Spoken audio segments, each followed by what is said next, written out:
Hello students, very good morning. देखिए students, continue video आ रही है तो आपको स्टूडेंट्स कंटिन्यू देखते रहिए, वरना आप पिछड़ जाएंगे। कोर्स बहुत तेज़ी से कराऊंगा स्टूडेंट्स, जिससे कि समय रहते हुए आप रिवीजन भी कर सकें और प्री टेस्ट भी दे सकें। इसके बाद स्टूडेंट्स मैं एक टेस्ट सीरीज चलाऊंगा। जिस स्टूडेंट्स ने वे टेस्ट सीरीज पूरी करी 100% मार्क्स पक्के। ओके स्टूडेंट्स, तो देखिए आज की इस वीडियो में हम क्या लेके आ रहा है आपके लिए। बड़े अजीब से सवाल, बड़े इंपॉर्टेंट सवाल, बहुत लॉजिकल सवाल, बहुत इंटरेस्टेड होने वाली स्टूडेंट्स वीडियो अंत तक देखिए और चैनल को सब्सक्राइब करके रखिए, लाइक कीजिए और शेयर कीजिए। ओके स्टूडेंट्स, तो देखिए, किसी स्पेक्ट्रम की सूक्ष्म संरचना नियतांक किसे कहते हैं, इसका मान कितना होता है, सूक्ष्म संरचना नियतांक। ठीक है, तो देखिए हाइड्रोजन परमाणु की हाइड्रोजन परमाणु की प्रथम कक्षा में इलेक्ट्रॉन के वेग यानी जिसे हम किसी रिप्रेजेंट v1 तथा प्रकाश के वेग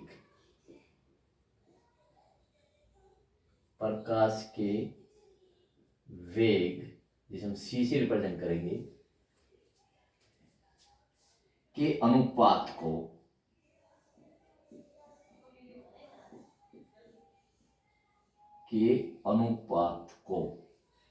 सूक्ष्म संरचना नियतांक, जिसे हम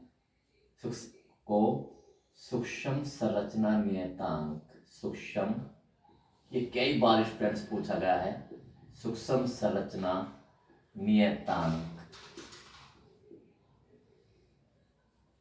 अल्फा से रिप्रेजेंट करते हैं, सूक्ष्म संरचना नियतांक को कहते हैं। विकल्प में कई बार आया स्टूडेंट्स, अर्थात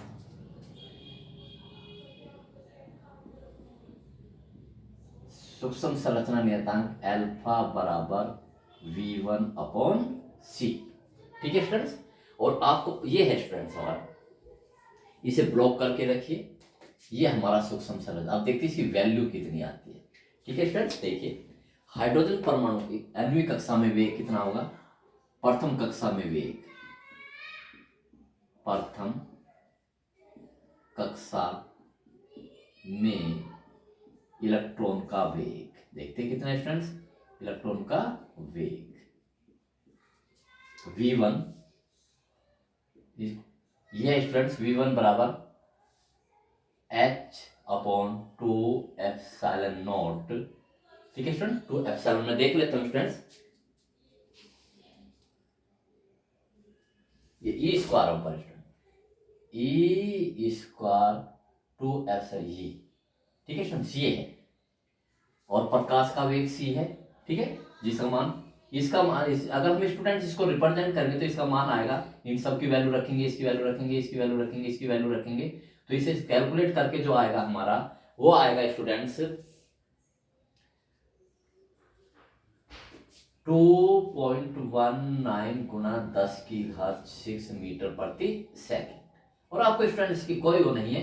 ठीक है स्टूडेंट्स, और प्रकाश का वेग, तो इसलिए अल्फा की वैल्यू रखिए, तो अल्फा बराबर v1 की जगह रखिए e²/2 एप्सिलॉन नॉट h, और नीचे c है स्टूडेंट्स 1/c। इसको ऐसे भी याद रखिए students, e²/2 epsilon not h c, ये होता है स्टूडेंट्स। ठीक है, ये है, ये क्या है स्टूडेंट, ये है सूक्ष्म संरचना नियतांक। मैं इसे ब्लॉक कर देता हूं स्टूडेंट्स।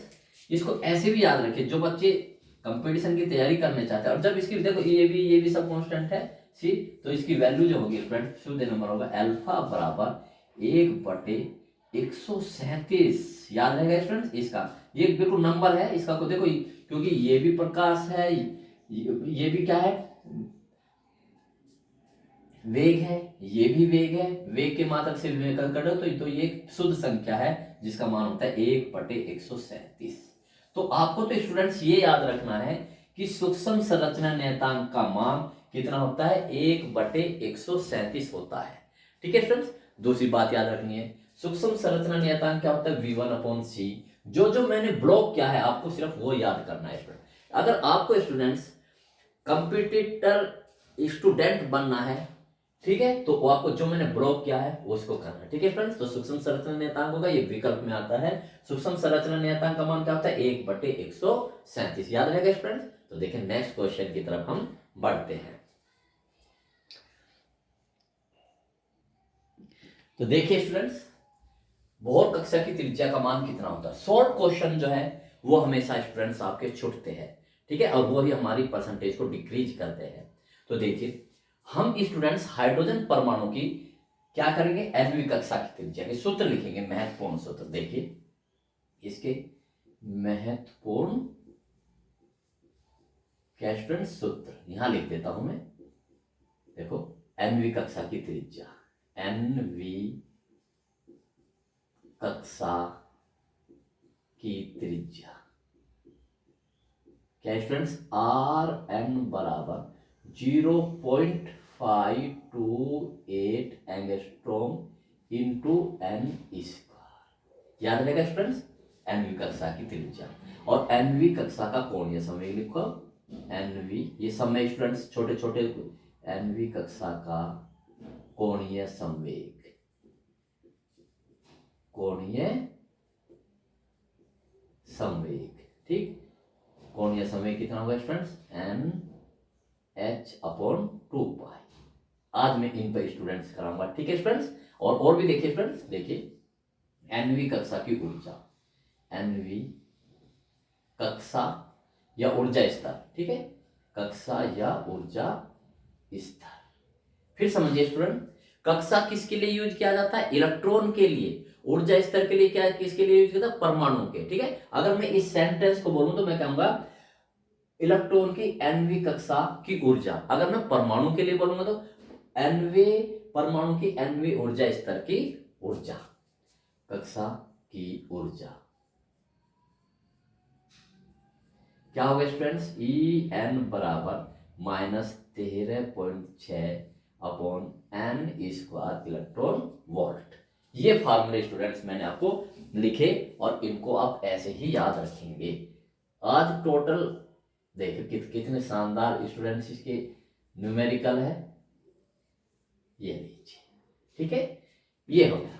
अब देखते करते स्टूडेंट्स, तो बोहर कक्षा की त्रिज्या का मान कितना होता है।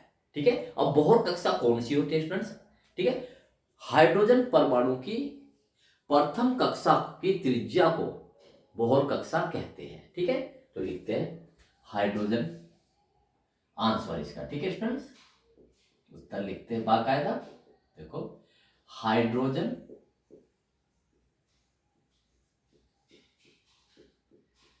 परमाणु की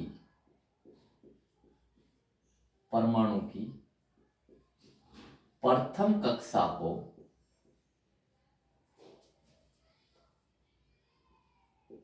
बोहर कक्षा कहते हैं, प्रथम कक्षा को बोहर कक्षा कहते हैं।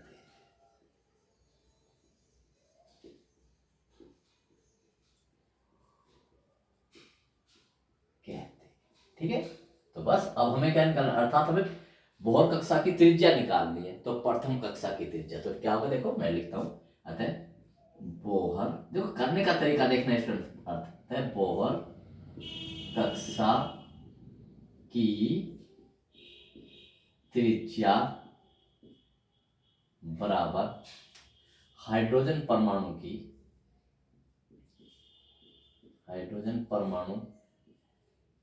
की प्रथम कक्षा की त्रिज्या, प्रथम कक्षा की त्रिज्या। आपको पता है स्टूडेंट्स, प्रथम कक्षा की त्रिज्या यानी कि R1। ठीक है, अब यहां पर 1 रख दीजिए। ठीक है, तो R1 कितना होगा स्टूडेंट, 0.528 इंटू 1 का n, ठीक है, 1 का स्क्वायर, ये ना, ये वाला n स्क्वायर, ठीक। तो बल्कि आप रखिए 0.52 n स्क्वायर। यहाँ या प्रथम कक्षा के लिए n बराबर, ध्यान लिख दीजिए, प्रथम कक्षा के लिए, प्रथम कक्षा के लिए n बराबर 1, तो रखिए एंगस्ट्रॉम छूट गया, 0.5281 का स्क्वायर, तो कितना होगा स्टूडेंट, कितना 0.528 एंगस्ट्रॉम। ये है स्टूडेंट बोहर कक्षा की त्रिज्या, ये आपका क्या होगा, आंसर होगा। बहुत मोस्ट इंपॉर्टेंट है, ठीक है स्टूडेंट। अगर वो कहता है हाइड्रोजन परमाणु की प्रथम 2 कक्षा की त्रिज्याओं के मान ज्ञात कीजिए, ठीक है, तो प्रथम 2 कक्षाओं के, पहली की रख दोगे, दूसरी की रख दोगे, ठीक है ना, अधिकतर निकालता है स्टूडेंट, ठीक है स्टूडेंट्स। तो आप ज्ञात कर देंगे इसमें, तो पहली प्रथम कक्षा के लिए क्या रख देंगे, n बराबर 1 रख देंगे, तो 0.528 एंगस्ट्रॉम में आ जाएंगे। दूसरी कक्षा की त्रिज्या के लिए n बराबर 2 रखोगे, तो 2 दूनी 4, 4 से मल्टीपल कर दोगे। अगर n बराबर तीसरी कक्षा की, तो n बराबर 3, टू मच स्टूडेंट, ठीक है ना। अब इसमें क्वेश्चन कैसे पूछ सकते हैं स्टूडेंट, कि वो पूछ सकता है हाइड्रोजन परमाणु की प्रथम 3 कक्षाओं की त्रिज्याओं का अनुपात कितना होगा। बहुत मोस्ट इंपॉर्टेंट सवाल स्टूडेंट्स, विकल्प के लिए भी और वैसे भी। क्वेश्चन लिख देता हूं स्टूडेंट्स में, तो देखिए स्टूडेंट्स, नेक्स्ट सवाल, कक्षा की त्रिज्या पर हाइड्रोजन परमाणु की प्रथम 3 कक्षाओं की त्रिज्याओं का अनुपात ज्ञात कीजिए। इस क्वेश्चन को कैसे करेंगे, ठीक है स्टूडेंट। तो देखिए उत्तर, पहले सूत्र लिखेंगे, हाइड्रोजन परमाणु, सूत्र लिखते हैं स्टूडेंट्स, हाइड्रोजन परमाणु की nवीं कक्षा की त्रिज्या, nवीं कक्षा की त्रिज्या, प्रैक्टिस कर लीजिए स्टूडेंट्स इन न्यूमेरिकल्स की। Rn बराबर 0.528, इसको स्टूडेंट्स कभी कभी हम 0.53 भी लिख सकते हैं, क्योंकि ये जो दो है, यहाँ जो है ये 8, ये 5 से ज्यादा, तो इसमें यहाँ पर 1 जोड़ देते हैं, तो इससे कंफ्यूज मत होना आप, इंटू n स्क्वायर, ठीक है फ्रेंड्स। अब देखो प्रथम कक्षा की त्रिज्या निकालते हैं, प्रथम कक्षा की त्रिज्या, प्रथम कक्षा यानी कि n बराबर 1 की त्रिज्या, जैसे मैं करता हूं स्टूडेंट्स, बिल्कुल आप मुझे फॉलो करेंगे, R1, n की जगह 1 रख दिया, 0.528 एंगस्ट्रॉम इंटू 1 का स्क्वायर, देख लीजिए स्टूडेंट्स बहुत अच्छी तरह से, ठीक है। द्वितीय कक्षा यानी कि n बराबर 2 की त्रिज्या, R2 0.528 एंगस्ट्रॉम, n की जगह क्या रख देंगे, 2 का स्क्वायर। अभी ने गुणा मत कीजिए, क्योंकि हमें अनुपात निकालना है स्टूडेंट्स। अनुपात में कभी गुणा पूरा सोल्व नहीं करा करते, क्योंकि जो कॉमन फैक्टर है वे कट जाया करते हैं। अब तृतीय कक्षा यानी कि n बराबर 3 की त्रिज्या, R3 कितना 0.528 एंगस्ट्रॉम इंटू 3 का वर्ग, ठीक है। तो अब देखिए ये अतः इनमें अनुपात आता है, देखिए स्टूडेंट करने का तरीका, R1 अनुपात R2 अनुपात R3, जब इन्हें अनुपात करेंगे सब कट जाएंगे, क्या आएगा 1 का स्क्वायर अनुपात 2 का स्क्वायर अनुपात 3 का स्क्वायर। ऐसे स्टूडेंट इसे सोल्व कर सकते हैं आप, क्या आएगा 1 अनुपात का चिन्ह आएगा 1। बहुत मोस्ट इंपॉर्टेंट क्वेश्चन, देखा स्टूडेंट्स, ऐसे तरीका होता है करने का। तो ये होगा स्टूडेंट्स R1 अनुपात R2 अनुपात R3, ये आंसर। छोटे छोटे सवाल, तो इसका मतलब स्टूडेंट देखिए, सिर्फ आपको ये फॉर्मूला याद होना चाहिए।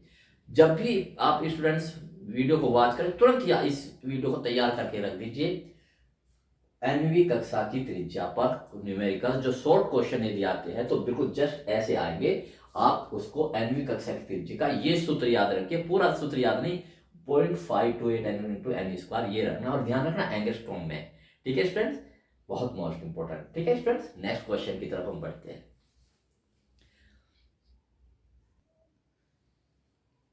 तो देखिए स्टूडेंट्स, इस पर nवीं कक्षा का कोणीय समय क्या होता है, NH/2 पाई, जहां n कक्षा का नंबर है। याद, बस सूत्र याद रखो। तो हमें किसका निकालना, द्वितीय कक्षा का। ठीक है, तो पहले लिखेंगे आप उत्तर में, पहले आप जनरल सूत्र लिखेंगे। वो देखिए स्टूडेंट्स, अगर आपको बहुत अच्छा इफेक्ट डालना है, अपना प्रभाव बहुत अच्छा डालना है, तो सबसे पहले आप जनरल सूत्र लिखेंगे, डायरेक्ट इसका आंसर नहीं देंगे। जैसे हाइड्रोजन परमाणु की द्वितीय कक्षा कोणीय समय में, तो जनरल सूत्र क्या होगा, पहले आप nवीं कक्षा का कोणीय समय का सूत्र लिखेंगे। तो लिखिए nवीं कक्षा का, डायरेक्ट ऐसे भी लिख सकते हो, nवीं कक्षा का कोणीय संवेग।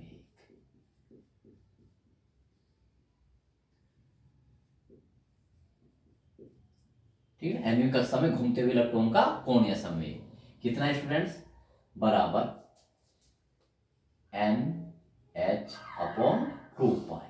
ठीक है, तो द्वितीय कक्षा के लिए फिर आप जो भी कक्षा दे रखी है स्टूडेंट्स, 2 दे रखी है तो n बराबर 2 रखोगे, 3 दे रखी है 3 है, प्रथम है तो प्रथम, द्वितीय कक्षा में इलेक्ट्रॉन का कोणीय, ये इलेक्ट्रॉन का होता है वास्तव में, इलेक्ट्रॉन का कोणीय संवेग।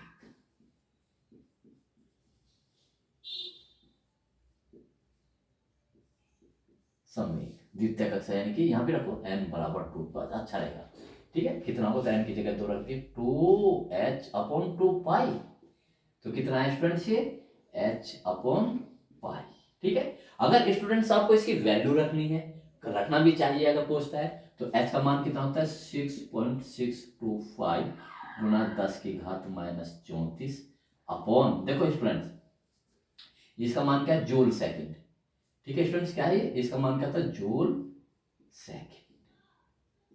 ये आएगा स्टूडेंट्स, ये पाई का तो मात्रा कोई होता ही नहीं है। तो देखो कितना आसान है स्टूडेंट्स, तो कितना होगा स्टूडेंट्स, हाँ पाई की मान 3.14। ठीक, अब इसे कैलकुलेट कर सकते हो आप। ठीक, जितना भी बनना तो इसे यहीं पर छोड़ दीजिए। ओके स्टूडेंट्स, जितना कर लेंगे स्टूडेंट्स। ओके ठीक है, तो नेक्स्ट क्वेश्चन की तरफ बढ़ते हैं।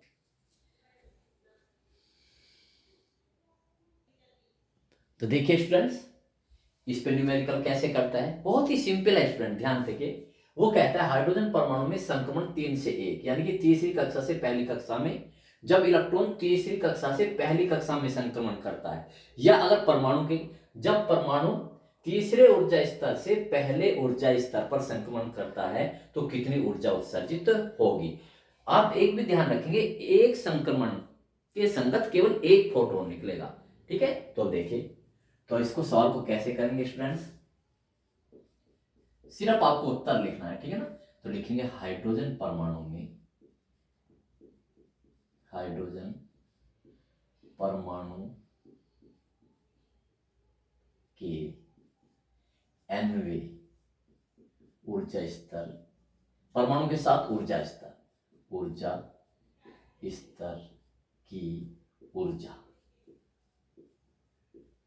कितनी स्टूडेंट्स, ये En बराबर -13.6 upon n square electron volt. ठीक है, अब इस सूत्र से स्टूडेंट्स वो ये भी निकलवा सकता है कि पहली इलेक्ट्रॉन की पहली, जब इलेक्ट्रॉन पहली कक्षा में घूम रहा है तो उसकी ऊर्जा कितनी होगी, दूसरे में कितनी होगी, तीसरे में कितनी होगी, तो बस इसमें आप मान रखते चले जाइए। लेकिन संक्रमण आपको पता है स्टूडेंट, तो मुझे कौन सी की निकालनी, तीसरे के 1 में, तो n बराबर 3 के लिए बस जैसे मैं कर रहा हूं, E3 कर दीजिए, -13.6 अपॉन 9 हो जाएगा, डायरेक्ट कीजिए स्टूडेंट्स, इलेक्ट्रॉन वोल्ट हल कर लीजिए, -9 कितने बचे स्टूडेंट्स, 4 और 9 पंजे 45, एक बचा 9 इतने इलेक्ट्रॉन वोल्ट। n बराबर 1 के लिए E1 बराबर -13.6 अपॉन 1 इलेक्ट्रॉन वोल्ट, यानी कि -13.6 इलेक्ट्रॉन वोल्ट।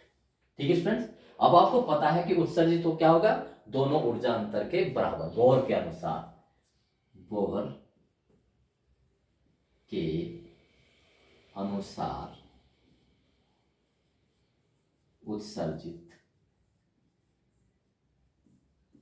प्रकाश की ऊर्जा या फोटोन की ऊर्जा, जिसे हम डेल्टा लिखेंगे स्टूडेंट, डेल्टा ई बराबर ई, ठीक है, E3 माइनस E1, ठीक है स्टूडेंट। 3 से 1 पे जा रहा है तो इसकी तो वैल्यू रख दीजिए। तो क्या होगा, E3 कितना है स्टूडेंट्स, -1.51 इलेक्ट्रॉन वोल्ट, ठीक है स्टूडेंट्स, ये माइनस, और E1 कितना है, -13.6 इलेक्ट्रॉन।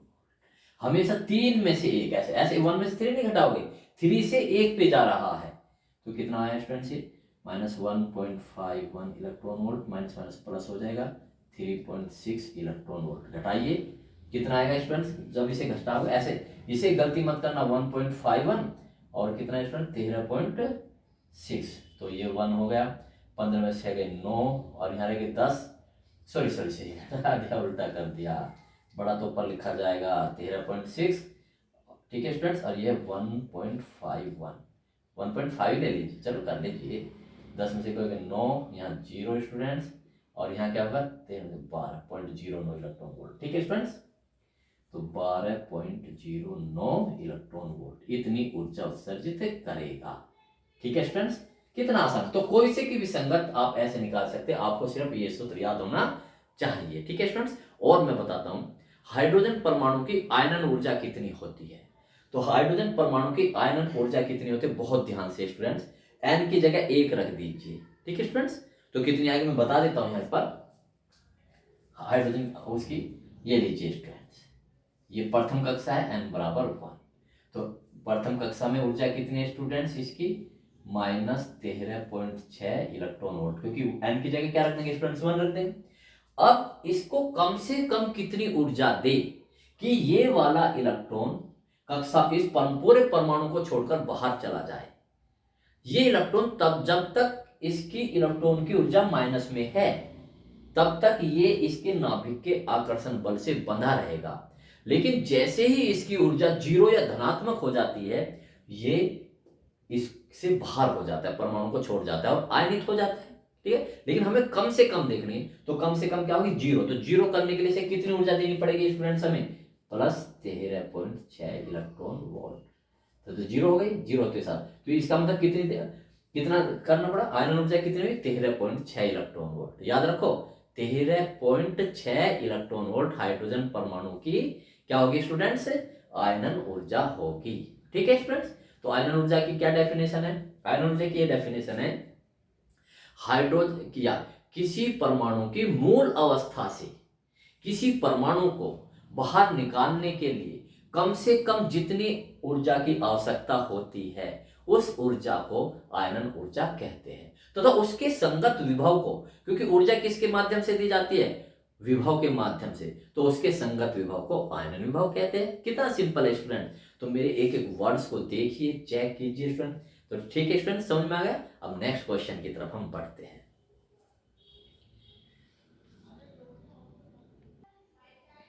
तो देखिए स्टूडेंट्स, बड़ा मोस्ट इंपॉर्टेंट सवाल, आप इस सवाल को कितने नंबर का समझ, 3 नंबर का सवाल है, बहुत मोस्ट इंपॉर्टेंट। वो कहता है हाइड्रोजन स्पेक्ट्रम में लाइमन श्रेणी की प्रथम व अंतिम रेखा की तरंग दैर्घ्य ज्ञात करो। इसका ये भी है स्टूडेंट्स, जो प्रथम रेखा है, किसी भी श्रेणी की प्रथम रेखा जो होती है उसकी तरंग दैर्घ्य सबसे अधिक होती है, और जो अंतिम रेखा होती है स्टूडेंट्स उसकी तरंग दैर्घ्य सबसे कम होती है, यानी कि वो सबसे छोटी तरंग दैर्घ्य वाली रेखा होती है। तो बहुत ध्यान से स्टूडेंट्स, अगर वो कहता है, देखो यहाँ पर तो आपको कहते हैं कि आपको क्या निकालना, प्रथम और अंतिम रेखा की तरंग दैर्घ्य ज्ञात करनी, लेकिन यहाँ पर सबसे बड़ी व सबसे छोटी कैसे पता लगाओगे कि ये कौन सी रेखा है, तो बस मैंने आपको बता दिया, किसी भी श्रेणी की प्रथम रेखा जो होती है वो सबसे बड़ी, उसकी तरंग दैर्घ्य सबसे बड़ी होती है, और जो अंतिम होती है उसकी तरंग दैर्घ्य सबसे छोटी होती है। याद रहेंगे, तो इसलिए मैंने इस क्वेश्चन लिखा। तो सॉल्यूशन कैसे करेंगे, बहुत मोस्ट इंपोर्टेंट स्टूडेंट, तो करते हैं स्टूडेंट्स इसका सॉल्यूशन। तो अब हम हेडिंग डाल लेते हैं सॉल्यूशन। देखना गजब का सवाल स्टूडेंट्स, सॉल्यूशन। देखिए पढ़िए क्या है। तो सबसे पहले स्टूडेंट्स हम क्या ज्ञात करेंगे, तरंग धैर्य ज्ञात करेंगे, ठीक है ना। तो तरंग धैर्य का क्या सूत्र होता है, किसी भी है ना, किसी भी संक्रमण, या ऐसे लिख लीजिए N2 से N1 संक्रमण, संक्रमण के संगत उत्सर्जित प्रकाश की तरंग धैर्य, उत्सर्जित, जब तक स्टूडेंट्स आप न्यूमेरिकल की प्रैक्टिस नहीं करेंगे तब तक आप पेपर में नहीं कर पाओगे। उत्सर्जित प्रकाश की तरंग धैर्य, जनरल सूत्र लिखेंगे। सबसे पहले स्टूडेंट्स मैंने आपको यही बताया कि किसी भी सूत्र का हमेशा पहले जनरल सूत्र लिखते हैं, फिर उसे अपने क्वेश्चन पर अप्लाई करते हैं। ओके स्टूडेंट्स, देखा तो मैंने जनरल सूत्र लिखा भाई, संक्रमण कहां से कौन सी कक्षा से हो रहा है, N2 से N1, तो इसका सूत्र क्या हो, 1/लैम्डा बराबर, याद है और मैंने प्रूफ भी किया students, 1N1 square minus 1/N2 का स्क्वायर, ये है। ठीक है स्टूडेंट्स, अब इसे हमें किसके लिए सूत्र बनाना है, लाइमन के लिए। तो लाइमन के लिए, लाइमन श्रेणी के लिए, श्रेणी के लिए देखना स्टूडेंट्स सॉरी, N1 बराबर क्या होगा, 1 सभी के लिए, और N2 का मान कितना होगा, 1 से आगे 2 3 4 5, कहां तक, इनफाइनाइट तक। देखा स्टूडेंट्स, ये होगा, क्योंकि लाइमन श्रेणी कब प्राप्त होती है, जब सभी उच्च ऊर्जा स्तरों से संक्रमण प्रथम ऊर्जा स्तर पर होते हैं, यानी कि 1 पर होते हैं। 2 से 1 पर होगा, 3 से 1 पर होगा, 4 से 1 पर होगा। ठीक है, पहली रेखा कब प्राप्त होगी, जब इससे इस पर होगा। तो इसका तरंग दें तो आता है 1/लैम्डा बराबर r, देखो स्टूडेंट्स 1/N1 तो फिक्स है 1, तो 1 का स्क्वायर रख दिया माइनस ये N2 ज्यों का, क्योंकि ये क्या ही है, किसको रखोगे, 2 को रखोगे, 3 को रखोगे, तो इसमें मैंने N2 लिख दिया। अब बताओ प्रथम रेखा के लिए, देखा स्टूडेंट्स, प्रथम रेखा के लिए, प्रथम, फर्स्ट पार्ट डालो इसे, प्रथम रेखा के लिए बताओ स्टूडेंट्स, प्रथम रेखा के लिए क्या होगा, N2 का मान, प्रथम रेखा के लिए N2 का मान 2, बहुत ध्यान से, ठीक है। तो क्या हुआ स्टूडेंट्स, तो देखिए 1/लैम्डा, प्रथम रेखा है तो 1 लिख लो यहाँ पर, कोई दिक्कत नहीं, और थोड़ा सा अच्छा लगता है, 1 का स्क्वायर माइनस कितना, N2 की जगह 2 का। इसका मतलब स्टूडेंट्स प्रथम रेखा कब प्राप्त होती है, जब संक्रमण 2 से 1 पर होता है। ठीक है, लाइमन श्रेणी को देखिए, मैंने कल इसे पिछली वीडियो में दिखाया था, लाइमन श्रेणी की प्रथम रेखा जब प्राप्त होती है जब संक्रमण 2 से 1 पर होता है। बस सोल्व करना है, ये रिप्रेजेंटेशन कर 1, तो 1/लैम्डा 1 बराबर r, रीडवर्ग नियतांक है 1/1 माइनस 1/4, तो कितना होगा स्टूडेंट्स, 1/लैम्डा 1 बराबर r, कितना होगा स्टूडेंट्स, 4 में 3/4, कर सकते हो बड़े आराम से इसे। ये तो स्टूडेंट्स लैम्डा 1 आया, 1/लैम्डा 1, तो लैम्डा 1 कितना हुआ स्टूडेंट्स, इसका उल्टा पलट, इसे पलट दीजिए 4/3, और स्टूडेंट्स ये भी तो 1/r होगा, बहुत ध्यान से, मैं देख लेता हूँ नीचे आ रहा है कि नहीं, आ रहा है यहाँ तक, तो ठीक है ना स्टूडेंट्स। तो ये आया किसके, उसमें मैं यहाँ कर देता हूँ इसे, तो लैम्डा 1 कितना आया, 4/3 इंटू 1/r, ठीक है। तो ये है r के पदों में रीडबर्ग नियतांक। कभी कभी वो पूछता है कि इस लाइमन श्रेणी की प्रथम रेखा की तरंग दैर्घ्य रीडबर्ग नियतांक के पदों में लिखिए, तो ये होगी रीडबर्ग नियतांक। अब इस r का मान क्या रखे स्टूडेंट्स, देखो r का मान क्या रखे, r का मान तो मैंने स्टूडेंट्स ये बताया था, r बराबर 1.097 इंटू 10⁻7 मीटर इनवर्स। अगर मैं इसको रखता हूं तो यह, अगर देखो 1/r का मान सीधा सिंपल करके आप लिखोगे 912 एंगस्ट्रॉम। इसे बिल्कुल नोट कर लीजिए स्टूडेंट्स, अगर किसी स्टूडेंट्स को ये याद नहीं है कि 1/r का मान कितना होता है, तो आप इसे कैलकुलेशन, अच्छा आंसर नहीं आएगा। ओके स्टूडेंट, तो याद रखो इसको भी पहले से ही, तो 1/r कितना होता है, 912 एंगस्ट्रॉम, और कोई कैलकुलेशन नहीं करेंगे, ये तो मैंने नोट करा, तो याद करेंगे स्टूडेंट्स आप, 1/r का मान कितना होता है, 912 एंगस्ट्रॉम, तो यहाँ जो का तो रखिए। तो 4/3 इंटू 912 एंगस्ट्रॉम, क्योंकि आपको पता है स्टूडेंट्स तरंग दैर्घ्य क्या होगी, एंगस्ट्रॉम में आएगी। एक चीज और मैं बताता हूं स्टूडेंट्स, जब भी प्रकाश की तरंग दैर्घ्य आएगी, ठीक है, वो 1000 की कोटि में आएगी। तो देख लीजिए, यहां भी देख लीजिए, कर लीजिए 4 × 3 से काटो, इसे काट के कितना आएगा, 3 × 9, 0 लगा के 3 चौक 12, 4 से 4 चौक तो 304 एंगस्ट्रॉम, कितना है 4 चौक 16 और 4 × 12 आया ना, देखो 1000 की कोटि में। ये है प्रथम रेखा की तरंग दैर्घ्य। कितना इंपॉर्टेंट, तो याद रखोगे स्टूडेंट्स, 1/r का मान कितना होता है, 912 एंगस्ट्रॉम, 912 एंगस्ट्रॉम, ठीक है स्टूडेंट। अब देखिए स्टूडेंट्स, हम इसका क्या निकालते हैं, दूसरी रेखा है ना, प्रथम, देखो इसका मान कितना है 1216, यानी कि इसे कह लीजिए प्रथम या सबसे बड़ी, ये ही सबसे बड़ी होगी। मैं लिख भी देता हूं स्टूडेंट, सबसे बड़ी प्रथम रेखा होगी या सबसे बड़ी। अब हम क्या करते हैं, अंतिम व सबसे छोटी,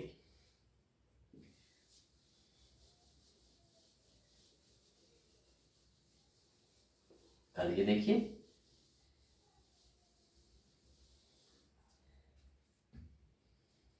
दूसरा पार्ट, अंतिम रेखा है ना, अंतिम रेखा जो कि सबसे छोटी होगी, अंतिम रेखा या सबसे छोटी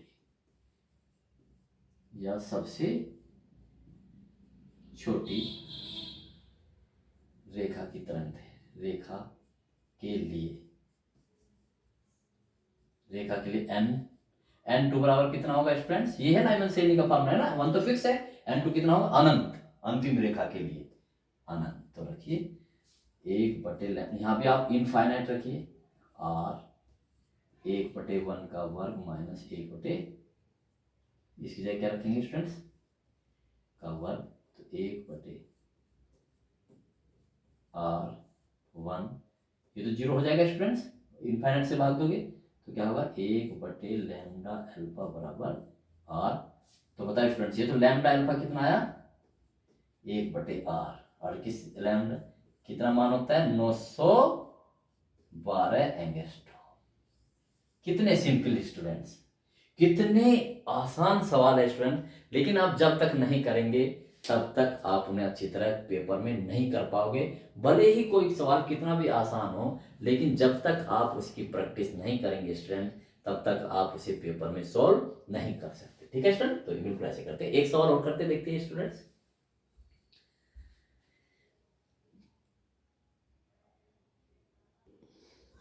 तो देखिए स्टूडेंट्स, इस सवाल को भी देखिए, बहुत मोस्ट इंपॉर्टेंट क्वेश्चन है, करने का तरीका देखिए, सारे क्वेश्चन ऐसे ही है, ठीक है। तो देखिए पहले क्या लिखेंगे, जनरल सूत्र लिखेंगे, तो लिखेंगे स्टूडेंट्स पहले सॉल्यूशन, तरीके से इसे कीजिए स्टूडेंट्स, सॉल्यूशन,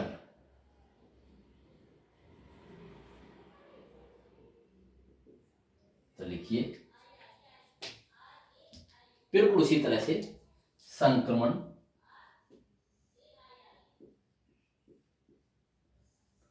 n2 से n1 के संगत उत्सर्जित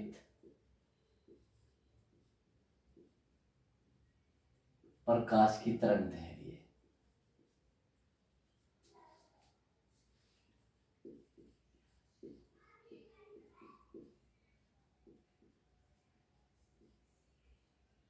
क्या थी स्टूडेंट्स, 1/λ बराबर r, 1/n1 का स्क्वायर माइनस 1/n2 का स्क्वायर, ये जनरल सूत्र होता है, ठीक है ना। n2 ऐसे पढ़ा जाता है स्टूडेंट्स, n2 से n1 संक्रमण, ठीक है। अब हमें क्या ज्ञात करना, रेखा इसके तरंग है, तो हेडिंग डाल दीजिए एच अल्फा रेखा की तरंग है, एच अल्फा, हेडिंग डालिए स्टूडेंट्स, मुझे बिल्कुल भी स्टूडेंट्स आलस्य नहीं, तो आप भी बिल्कुल ऐसे कीजिए, हेडिंग डालिए आप। तो देखिए स्टूडेंट्स, हेडिंग क्या होगा, सॉरी मिल गया, तो हेडिंग क्या डाली? नंबर 1, एच अल्फा रेखा की तरंगदैर्घ्य।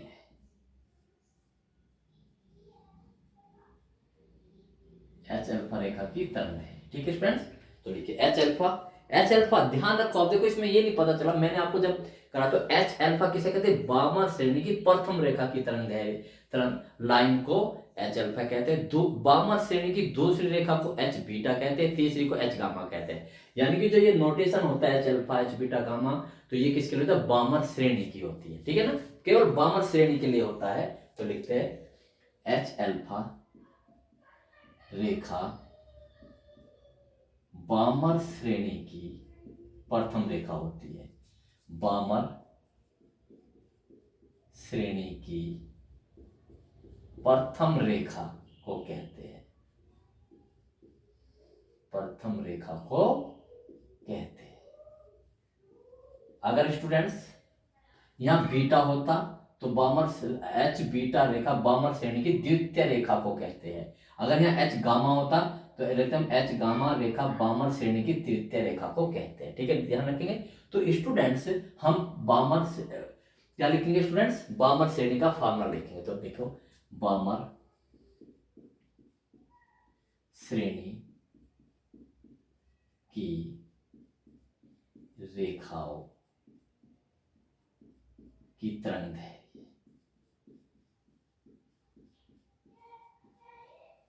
क्या होता है? तो 1/λ बराबर आर, 1/, यही भी होता है, याद रखेंगे स्टूडेंट्स, क्रम याद होगा। लाइमन के लिए n1 बराबर 1, देखो मैं लिख देता हूं, ये नोट कर लीजिए स्टूडेंट्स, जो मैं लिखता हूं लाइमन के लिए क्या होगा? n1 बराबर 1। फिर उसके बाद क्या होता है स्टूडेंट्स? बामर, बामर के लिए n1 कितना होता है? 2, उसी सीरीज से। फिर लाइमन, बामर, पास्चन, ब्रैकेट, ये बस सीक्वेंस याद रखिए और सुन। तो n1 कितना होगा? इसके लिए 3 होगा, इसके लिए 4 होगा और इसके लिए 5 होगा, बस ये याद रखिए, ठीक है स्टूडेंट्स, आपको बस सीक्वेंस याद रखना। तो बस बामर श्रेणी के लिए n1 की जगह क्या रखेंगे? 2 का स्क्वायर, क्योंकि बामर श्रेणी तब प्राप्त होती है जब सभी संपूर्ण ऊर्जा स्तर 2 पर प्राप्त होते हैं, माइनस n2 का स्क्वायर। n2 तो स्टूडेंट्स है जहां बिल्कुल ऐसे करेंगे, n2 कहां से स्टार्ट हो? 2 से आगे, 3 4 5 ऐसे, ठीक है। तो अब देखो प्रथम रेखा के लिए, प्रथम रेखा के लिए n2 कितना होगा? 3, है ना, n2 प्रथम रेखा के लिए, ये प्रथम, ये द्वितीय रेखा के लिए, तृतीय रेखा के लिए, है ना, तो n2 3। तो 1/λ बराबर r, 1/2 का स्क्वायर माइनस 1/3 का स्क्वायर। यानी कि बामर श्रेणी की प्रथम रेखा, जिसे हम एच अल्फा रेखा कहते हैं, कब प्राप्त होते हैं? जब संक्रमण तीसरी कक्षा से दूसरी कक्षा पर होता है, या ऊर्जा स्तर तीसरे से दूसरे ऊर्जा स्तर पर होता है। तो 1/λ आर सोल्व कर लीजिए से, 1/4 माइनस 1/9, 3 नंबर का सवाल है स्टूडेंट्स। ये कितना आया स्टूडेंट्स? कीजिए, कैसे करेंगे? मैंने आपको बहुत आसान तरीका बताया है, नीचे इन दोनों की गुणा कर लीजिए, 9 चौक 36, ऊपर घटा के लीजिए, 9 में 4 गए 5, ये हो गया। इंटर के में भी होके स्टूडेंट्स एलसीएम लेंगे, कौन से जमाने की बात कर रहे हैं, डायरेक्ट कीजिए। मैंने क्या फंडा बताया है? देखो 1/4 माइनस 1/9 को नीचे इनकी गुणा कर लीजिए, 9 चौक 36, और ऊपर इन्हें घटा के लिख दीजिए, 9 में 4 गए 5, ये लीजिए, होगा सो। कहा एलसीएम, अपनी स्पीड को जेटेज बना लीजिए, जेटेड स्पीड। कितना होगा स्टूडेंट्स? एक, पहले इसमें ऐसे लिख देता हूं, तो आर का मान, लैम्डा का मान कितना होगा स्टूडेंट्स? 36/5 इंटू 1/r आएगा, तो सोल्व कीजिए। तो लैम्डा, अल्फा भी लिख सकते हो, चलो मत लिखिए क्योंकि ये अनंत सा लगता है, 36/5 और इसका मान होगा 912 एंगस्ट्रॉम। बड़े आराम से स्टूडेंट्स आप कर सकते हैं, इसे सोल्व कर लेंगे आप इसे, ठीक है। ये मैंने आपके लिए छोड़ दिया है कि आप इसे सोल्व करेंगे, ठीक है, 5 से डिवाइड करके, तो ये हो गया। अब हो गया। अब हेडिंग डालेंगे स्टूडेंट्स क्या? पास्टन श्रेणी की तीसरी रेखा की तरंगदैर्घ्य ज्ञात कीजिए। तो देखिए स्टूडेंट्स, पास्टन श्रेणी की तीसरी रेखा, तो लिख देते हैं हेडिंग डालते हैं पाश्चन श्रेणी की तीसरी रेखा की तरंग दैर्घ्य।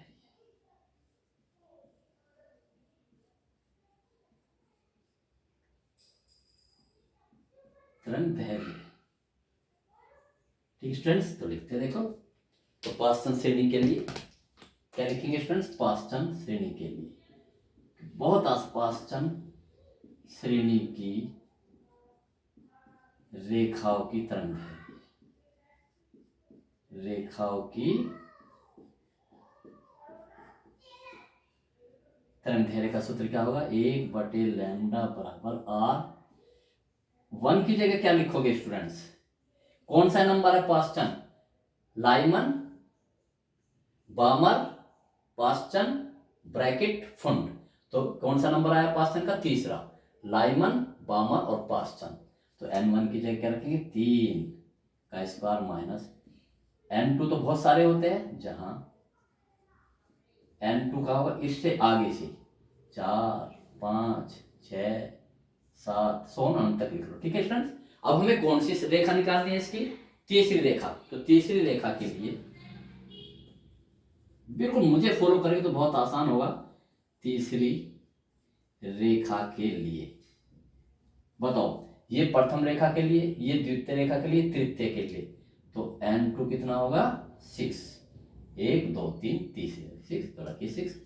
1/लैम्डा बराबर आर, 1/3 का स्क्वायर माइनस 1/6 का स्क्वायर। देखो इसका मतलब स्टूडेंट्स ऐसे लिखते क्या कि ये पाश्चन श्रेणी की तीसरी रेखा तब प्राप्त होगी जब छठी कक्षा से तीसरी कक्षा पर संक्रमण होगा, ठीक। तो 1/लैम्डा बराबर आर 1/9 माइनस 1/36, ठीक है।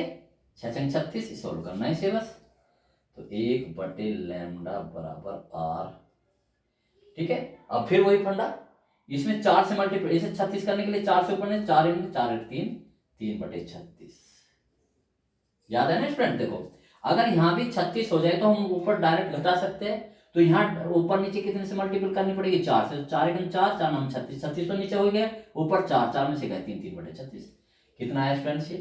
तो लैम्डा बराबर 36/3 × 1/r। तो लैम्डा बराबर कितना स्टूडेंट्स? इसे काट लीजिए, थोड़ा थोड़ा काटते, इसे काटोगे तो 12 × 36 और इंटू 1/r का 912 एंगस्ट्रॉम, ठीक है स्टूडेंट। इसे पूरा करना चाहो पूरा इसमें कर सकते हैं स्टूडेंट, 12 से मल्टीपल कर लीजिए, ठीक है स्टूडेंट्स। तो स्टूडेंट्स इस वीडियो में इतना ही। नेक्स्ट वीडियो का इंतजार कीजिए, नेक्स्ट चैप्टर होगा। इसके न्यूमेरिकल जितने थे, जितने पॉसिबल थे, मैंने सब कर दिए स्टूडेंट, ठीक है। तो आप इनकी बहुत अच्छी तरीके से तैयारी कीजिए स्टूडेंट्स, ठीक है। अब समय नहीं रहा बोर्ड का, अभी अब इस समय आपका रिवीजन चलना चाहिए था, ठीक है स्टूडेंट्स। कोई बात नहीं, ठीक है, रिवीजन भी कीजिए। मैंने सारा फर्स्ट बुक करा दिया, सेकंड भी बिल्कुल खत्म होने के कगार पर है, ठीक है स्टूडेंट्स। तो best of luck, best of luck, best of luck, okay students.